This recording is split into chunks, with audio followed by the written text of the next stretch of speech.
Hello friends, कैसे आप सब लोग and thanks for watching my channel. तो एक और हफ्ता ख़त्म हो चुका है और ये हफ्ता इम्पॉर्टेंट है क्योंकि इस हफ्ते आपको बजट भी देखने मिलेगा जिसका डेटा इसमें ऑब्वियसली इंक्लूडेड नहीं है। लेकिन यहाँ पे हमें एक चीज़ ज़रूर दिखाई देता है और वो ये है कि पोजीशनिंग, मार्केट का पोजीशनिंग क्या है बजट से ठीक पहले, और जिससे हमें पता चलेगा कि मार्केट क्या यहाँ पे इंडिकेट करने की कोशिश कर रहा है। अब वो होता है या नहीं होता है वो बात की बात है, लेकिन इंडिकेशन क्या मिल रहे हैं उसको देखने और समझने की यहाँ पे हमें ज़रूरत है। तो निफ्टी का आप क्लोज देख सकते हैं फ्राइडे तक का 258 पॉइंट्स हायर, यानी कि 1.11%। और पिछले 5 दिनों में निफ्टी ने आप देखिए लो से करीबन 102 सवा 2% या 2.5% के आसपास की तेज़ी दिखाने की कोशिश की है। वहीं बैंक निफ्टी जो था फ्राइडे को ½ % ऊपर था, लेकिन पिछले 5 दिनों में 3.34%, 1600 पॉइंट ऊपर गया है।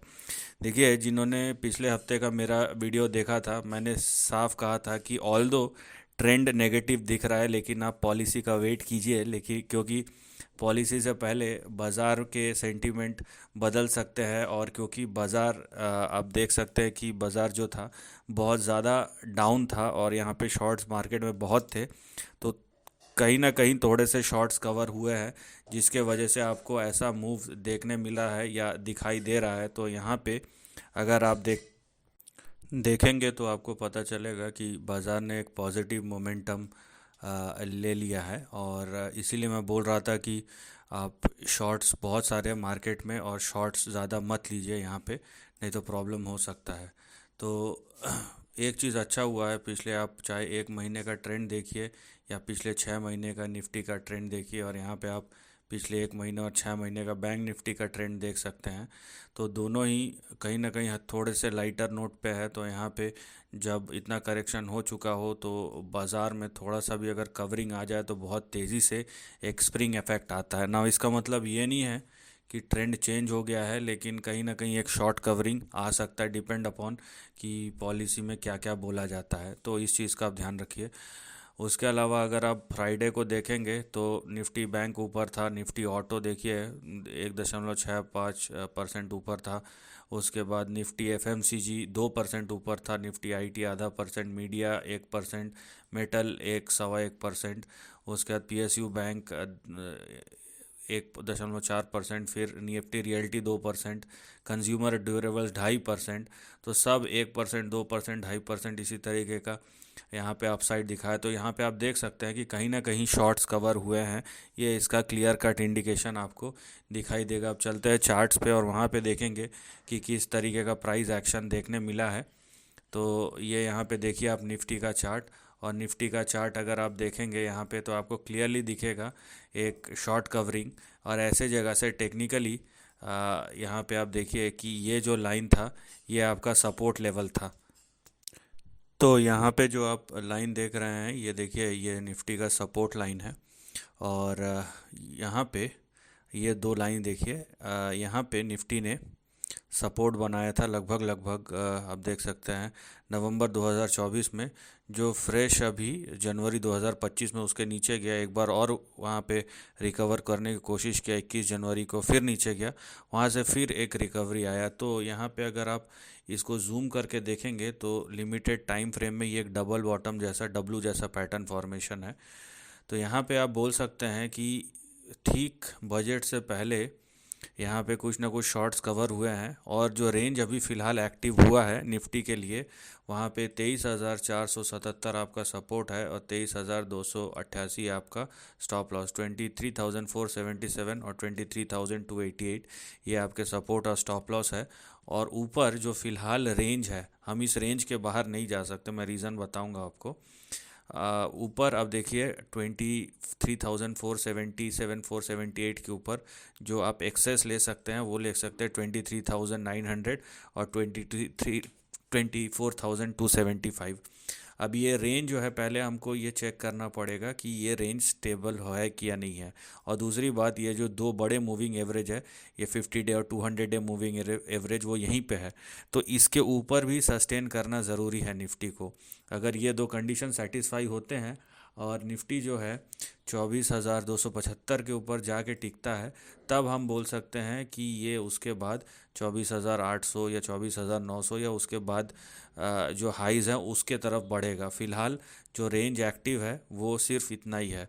और अगर निफ्टी बजट के क्लोजिंग के आसपास 23,288 के नीचे क्लोज हो जाता है तो समझ लीजिए ये एक कहीं से भी एक पॉजिटिव इंडिकेशन नहीं है। तो यहाँ पे बजट का दिन, उसका मूव और उसका क्लोज बहुत ज़रूरी है। वो डिसाइड करेगा कि बाज़ार में शॉर्ट कवरिंग आएगा या ये करेक्शन ख़त्म हो जाएगा या ये करेक्शन कंटिन्यू होगा। वहीं हम चलते हैं निफ्टी बैंक के तरफ और वहाँ समझने की कोशिश करते हैं कि निफ्टी बैंक का जो ट्रेंड है वो किस तरीके का है। और निफ्टी बैंक में भी आपको ऐसा ही कुछ नज़र आएगा। आप देखिए यहाँ पे भी एक बॉटम फॉर्मेशन या डबल बॉटम फॉर्मेशन जैसा पैटर्न क्रिएट हो रहा है। यहाँ पे आप देख सकते हैं एक डब्लू जैसा पैटर्न क्रिएट हो रहा है, क्योंकि हमने देखा कि निफ्टी बैंक में रेंज ब्रेक डाउन हुआ था इन दो लेवल्स के नीचे। अब निफ्टी बैंक को यहाँ पे सस्टेन करना, इसके इन दो, ये कम से कम इन दोनों लाइंस के ऊपर सस्टेन करना ज़रूरी है। तो निफ्टी बैंक के लिए अब देखिए अगले जो टारगेट और रेजिस्टेंस होंगे वो है 49,830 और 50,380। इन दोनों के ऊपर निफ्टी बैंक को जाना पड़ेगा। अगर ऐसा होता है तो आप देखेंगे कि यहाँ पे जो प्रीवियस रेंज है, ये जो सेक्शन है वो एक्टिव होगा। लेकिन क्योंकि बजट से पहले वोलेटाइल होगा ट्रेंड, तो आपको देखना पड़ेगा कि 50,380 के ऊपर सस्टेन होता है कि नहीं। अगर होता है तो आप जाएंगे उसके ऊपर, अगर नहीं होता है और ये अगर इसी रेंज में 49,830 और 50,380 यहीं पे फंसे रह जाता है, तो यहाँ पे फिर से जो रेंज होगा और जो एक्टिविटी होगा वो नीचे देखिए 47,890, 894 और ऊपर 50,380। तो नो डाउट कि यहाँ पे एक शॉर्ट कवरिंग का इंडिकेशन है, लेकिन हम इसको टेकन फॉर ग्रांटेड नहीं ले सकते हैं अनलेस कि बजट और उसका मूव हमें क्या इंडिकेट करता है।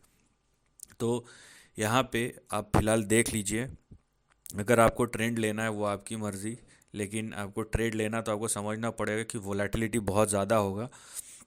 और वोलेटिलिटी प्रॉब्लम नहीं है, लेकिन वोलेटिलिटी कहाँ जाके रुकता है वो हमें पता नहीं है। तो जब तक उसका पता नहीं चलता है तब तक अगर आप एंटर करते हैं तो कहीं ना कहीं एक रिस्क के साथ ही एंटर करेंगे। और उसके बाद मंडे से या ट्यूसडे से आपको जो एक्चुअल ट्रेंड है वो आपको पता चलना शुरू होगा, क्योंकि उसके बाद ही जो एक्चुअल डिटेल्स है बजट के और किस सेक्टर को क्या मिला, क्या अच्छा क्या ख़राब हुआ, वो पता चलना शुरू होगा। तो फिलहाल अगर आप लॉन्ग साइड जा रहे हैं तो वहाँ पे एक आपको बहुत डिसिप्लिन होकर चलना पड़ेगा। और ऐसा भी नहीं है कि शॉर्ट साइड ओपन है आप शॉर्ट साइड में ट्रेड ले सकते हैं। कोई भी अच्छा न्यूज़, क्योंकि सेक्टर स्पेसिफिक और इवन बहुत बार स्टॉक स्पेसिफिक न्यूज़ होते हैं, बहुत बार इंडस्ट्री स्पेसिफिक होते हैं, बहुत बार ओवरऑल मैक्रो न्यूज़ बहुत अच्छा होता है, ख़राब होने की वजह से कुछ अच्छा अनाउंसमेंट होता है जिसकी वजह से सब पे असर होता है। तो आप पहले देख लीजिए क्या असर हो रहा है, उसके बाद असर होने के बाद जो रिएक्शन है वो पॉजिटिव है कि नहीं, और पॉजिटिव है तो सस्टेन हो रहा है कि नहीं, ये सब देखने के बाद ही आप अगला स्टेप लीजिए। नो डाउट एक शॉर्ट कवरिंग का इंडिकेशन है, लेकिन वो कितना टिकेगा कितना नहीं टिकेगा वो हमें डिसीजन के पॉलिसी के बाद ही पता चलेगा। So this is the end of the video. Thanks for watching.